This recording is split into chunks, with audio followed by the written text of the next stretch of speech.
Hey, everybody. I don't usually do this, but I'm feeling called to do just an impromptu tarot reading for the collective. So, I'm going to start with a portal message. So, I'm going to use the Crystal Portal Oracle Guidebook um, to start with.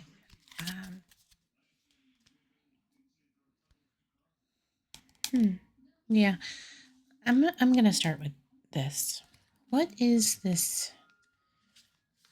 What is the energy? So spirit is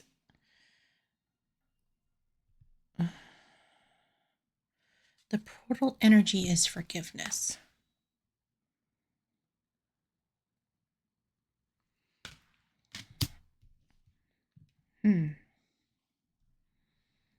What's the cosmic energy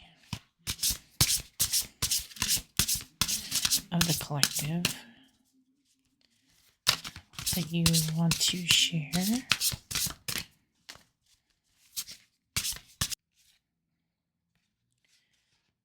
Okay. So the three cards that came out are boundaries,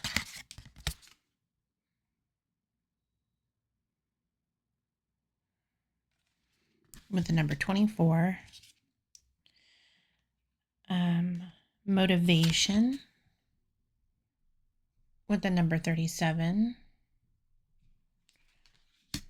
and death with the number 22. And so maybe this has something to do with February 22nd, because that's technically a portal energy, cosmic, numerological portal.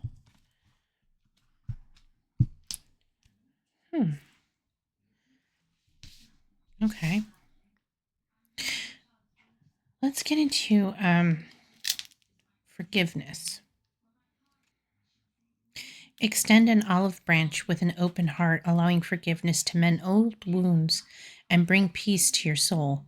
Often referred to as the rescue stone, rhodonite is here to rescue you from heartache, promote a mutual understanding in your relationships, and pave the way to a healthy, healing place. It's time to let go of any grudges, find compromise within your relationships or within yourself, and to learn from this and move on.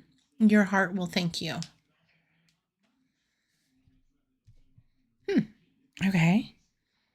And then how about with these three boundaries? Let's start with boundaries. There are seasons in life where we sometimes learn hard lessons, where we discover our limitations, where we take responsibility for ourselves and embrace discipline and structure. These seasons can sometimes be less fun than others, but often what emerges from these times is a sense of our limitations and boundaries and why it's important that we have our boundaries. Boundaries are vital for our well being. They can help us protect our emotional, physical, and spiritual health by setting limits on what we are willing to tolerate in our life.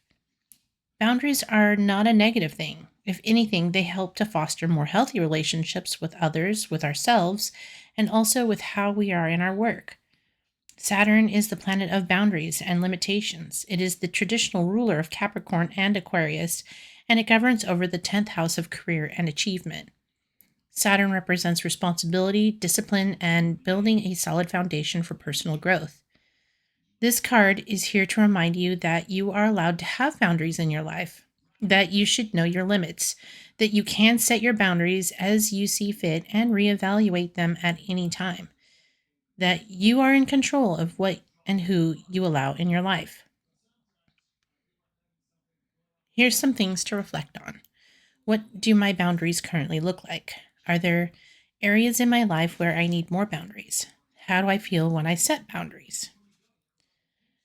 An affirmation you can use for this is I am deserving of love, respect, and kindness, and I am allowed to set healthy boundaries to support my well being.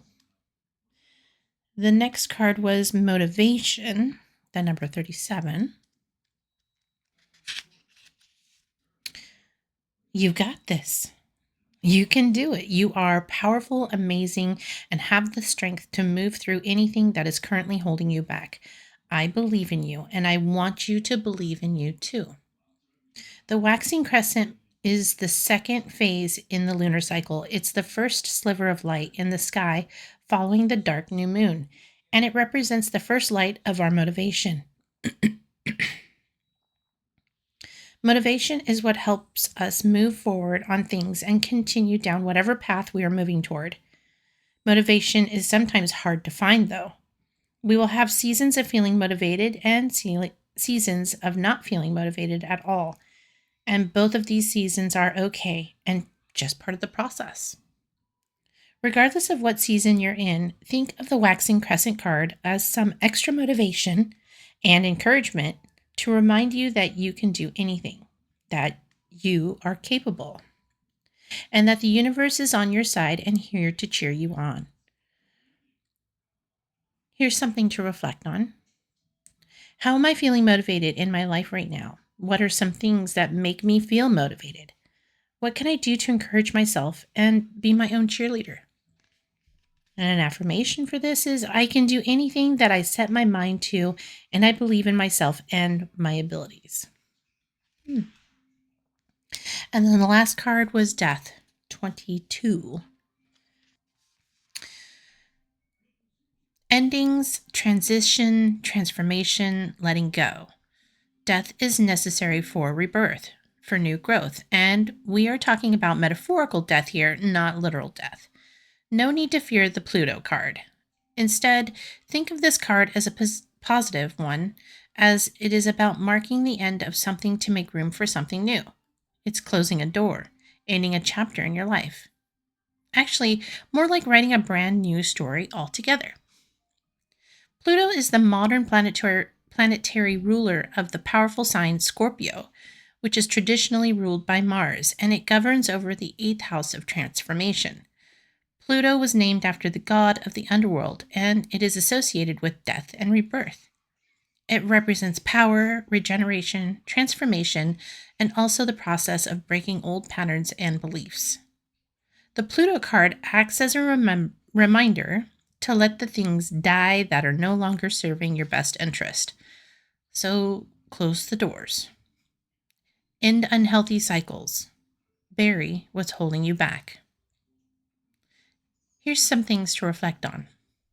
Are there any areas of my life that are in the state of transition? What old habits or patterns are not serving me well, and am I ready to release? Are there any fears that are holding me back?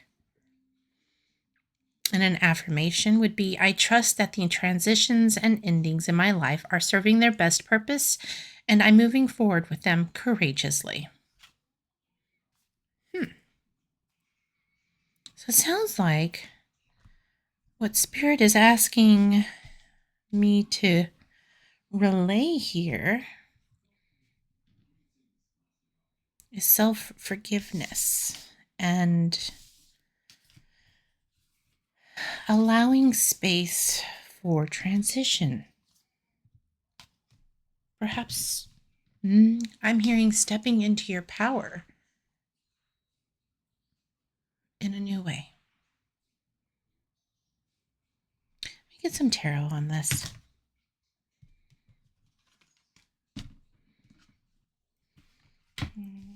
Two cards popped upside down. Let's see.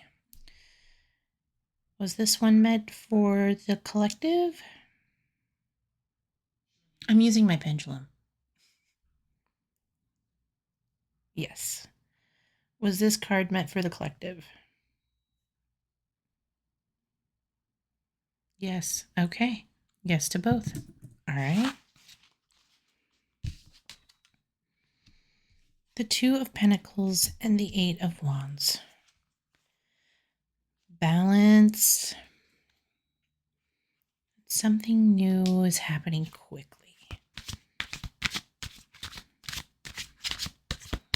going on for the collective?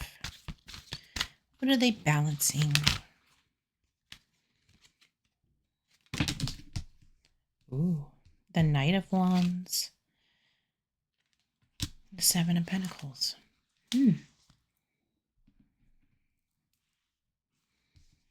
So with the Two of Pentacles, we're trying to balance. It could be balancing our personal life with our career life. It could be balancing being a mom and being a full-time employee. It could be balancing your hobbies with work. It could be balancing your budget.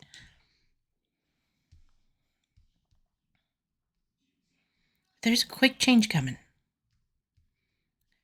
A quick change with the Eight of Wands.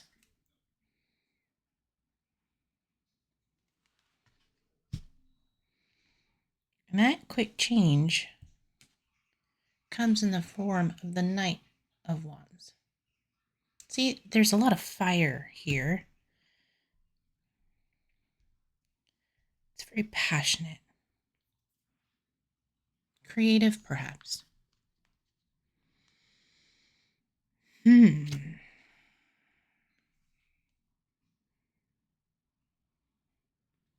Like you're ready for this new thing to happen that's coming quickly.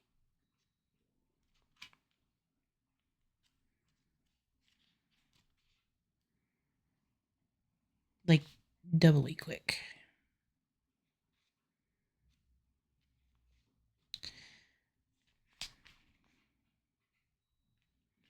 What is this thing that's coming doubly quick? I'm assuming it's in the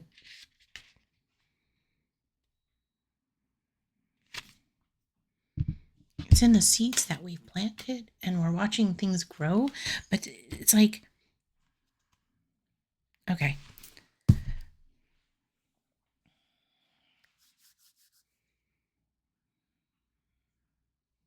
What are you really trying to say? Okay. Because we're looking at forgiveness, we're looking at boundaries, we're looking at motivation and death. We're looking at balancing stuff, and we're looking at messages coming in quickly, really quickly, and pausing to see the growth of what we've planted.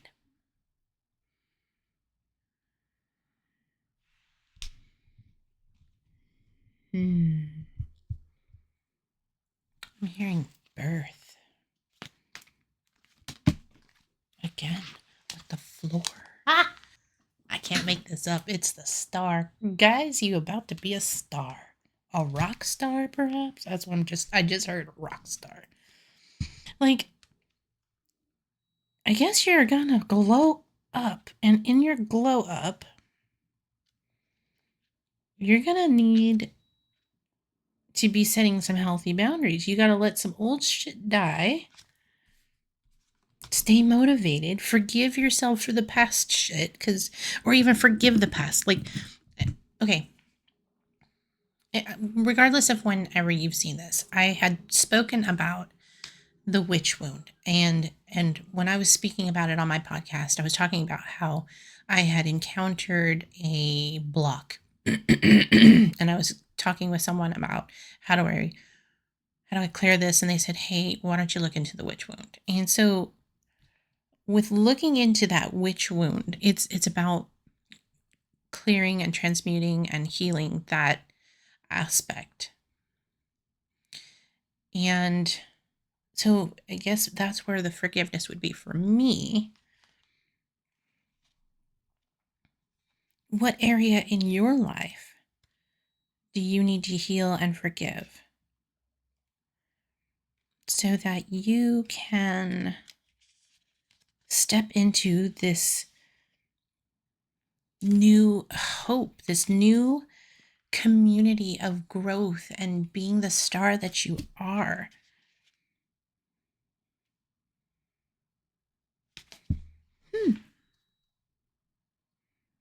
I like this for you, collective. I do. I like this for you.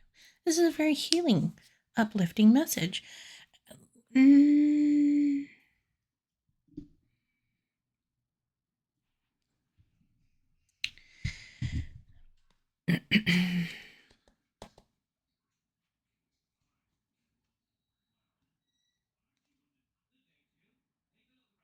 What is going to be a clear sign that they have stepped into their new timeline,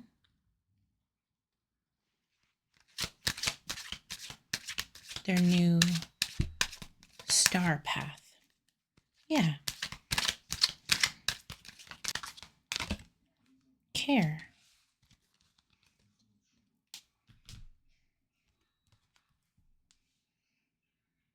It's about Cancer, the crab.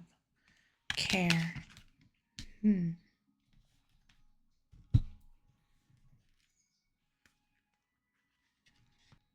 This card represents self care and navigating the sea of strong emotions. The crab is also the moon. It represents the moon. In Western astrology, the crab is affiliated with the star sign Cancer, whose ruling heavenly body is the moon. The moon is often associated with strong emotions, the soul, energy, and feeling. The crab card symbolizes the ebb and flow of strong emotions and taking control of the tides of feeling, whether they are calm seas or destructive tsunamis.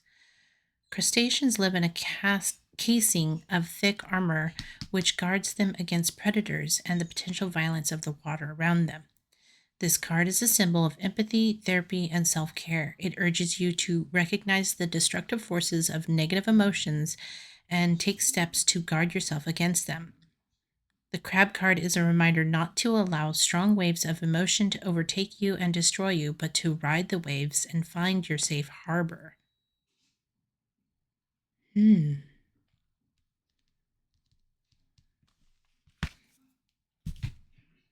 So it's not so much about how you're going to know when you're on your star path. This card is more about what you should be doing on your star path. It's right back up there with your boundaries and your forgiveness. Hmm. Yeah. Spirit,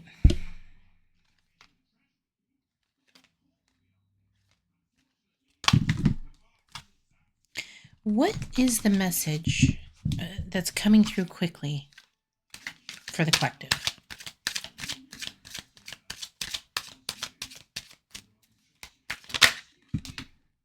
Rebirth. The snake is, shedding the old skin. And as you shed that old skin, you grow into a more powerful being.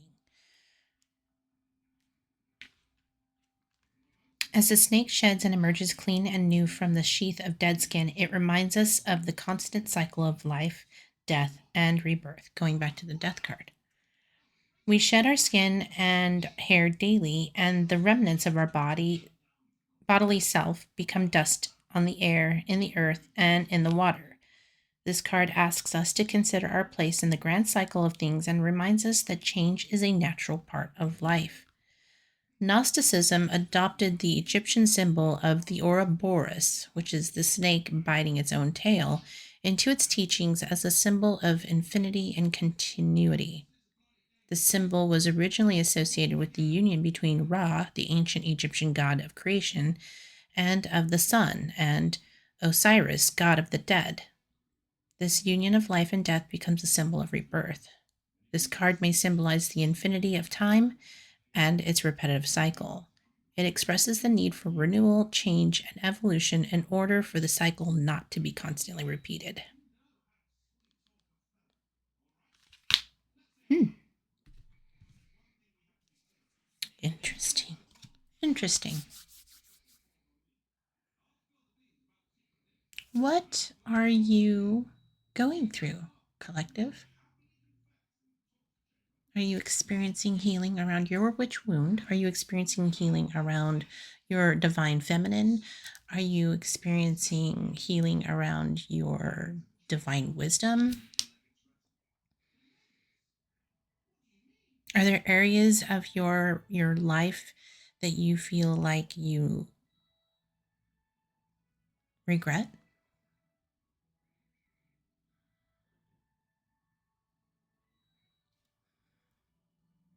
Do you feel like you need to go above and beyond to people please? Are you pushing yourself too hard? Are you pushing your physical, mental, and emotional boundaries too far?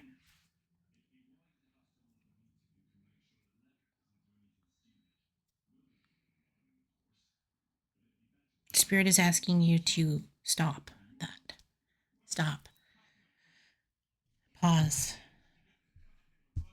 Take pause. Forgive yourself for doing those things because you're only trying to do your best. Now's not the time to be in survival. It's time to start thriving. It's time to move beyond, set your boundaries, get motivated on the things that are truly uplifting and enjoy for you. Allow the old things that do not serve you for your highest and best good to die away. Don't be swept up in your emotions because